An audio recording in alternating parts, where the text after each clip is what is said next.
Remember CloudBot? Or maybe Moltbot? Well, forget them. The project has evolved, and now it is called OpenClaw. This time, we will use the OpenClaw in the commands. But the remaining parts of the configuration will be the same. Everyone wants an AI agent that can code, manage files, and execute tasks. But running this in your local machine, this could be a big security problem. Do you really want your bot to have admin access to your personal files? Today, I'm going to do it in a smart way. I'm going to build a secure, sandboxed OpenClaw AI agent in DigitalOcean. Let's continue. Before we jump into installation, I want to show you why OpenClaw is a game changer. Most people just install it and use the default settings. But if you look under the hood, OpenClaw has many orchestration capabilities. Check out this configuration. This is a great architecture for advanced setups. First, fallbacks. If our primary model goes down or times out, the system will automatically switch to GPT or Gemini in this configuration. Second, cost optimization. Look at the heartbeat section. Why burn money on expensive models? Just to check if the system is alive, here we can assign a cheap model like Gemini Flashlight just to keep the pulse. It will save you a lot of money at the end of the month. And finally, the sub-agents. We can again assign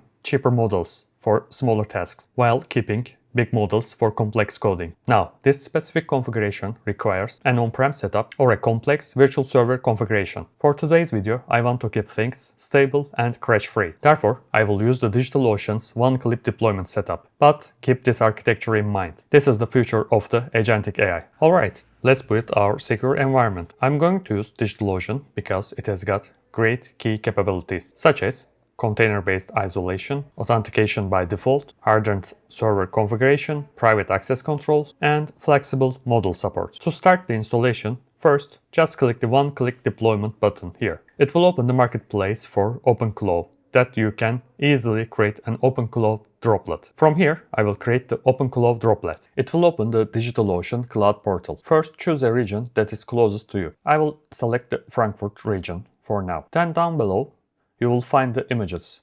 The OpenClaw image is pre-selected, so you don't need to do anything from here. Then we need to choose a size for our droplet. You can continue with the basic plan that is pre-selected. For the disk type, you can go with the regular SSD type. DigitalOcean already deactivated the droplets that has got less than 4 GB RAM. Therefore, you can go with the pre-selected 4 GB droplet. As you can see here, it will cost you $24 per month. If you scroll down, you need to choose an authentication method. I advise you to select the SSH key option. Let's create a new SSH key altogether. First, click the new SSH key button here. In the right hand side, you can find a guideline about how to create an SSH key.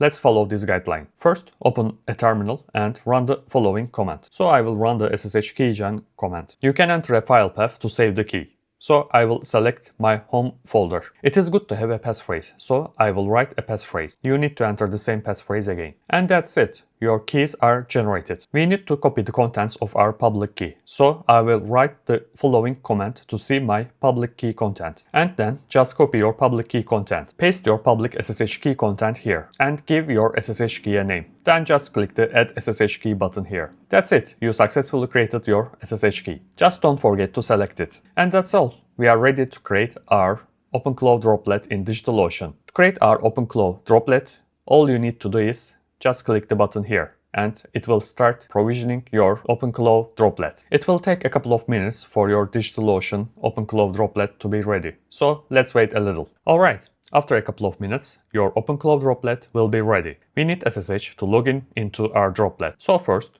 copy your IP address. From the terminal, use the following SSH command. I just provided my private key path and updated the IP part with my droplet's public IP. If you see this question, just write yes. If you provided a passphrase for your key, just give it here. And that's it. You will see a welcome to OpenClaw page. And you can find your dashboard URL here. We will use our dashboard URL to log into OpenClaw portal. Now let's configure our OpenClaw. It is very easy. Currently, DigitalOcean only supports Gradient AI, OpenAI and Anthropic. Therefore, you need to choose one of the LLM models to work with DigitalOcean droplets. I will use Anthropic, therefore I selected it. All you need is to provide the Anthropic model key. Once you provide the Anthropic API key, the OpenClaw will restart itself again. To access OpenClaw dashboard, you need to do pairing.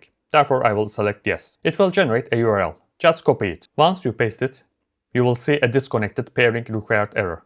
Okay, that's fine. After you see the pairing error in the dashboard, return back to your terminal and just write continue. It will search for a pairing request, and then it will find your pairing request. After a couple of seconds, it will complete the pairing, and your setup will be completed. You just need to refresh your dashboard, and you will be ready to use OpenClaw with DigitalOcean one-click deployment model. And that's it. We are now running OpenClaw in DigitalOcean's Droplet. It is disconnected from my home network, it is very secure, and I can control it from anywhere around the world. But it is still a server, and you need to spend some time for its maintenance. In my next video, I'm going to change that. I'm going to show you the Cloudflare's serverless model. This means you don't need to think about server maintenance anymore. Also, I'm planning to teach my AI agent how to control my smart home lights. You don't want to miss that. The setup links and comments are in the description. Please do not forget to like the video, hit the subscribe button, and I will see you in the next one.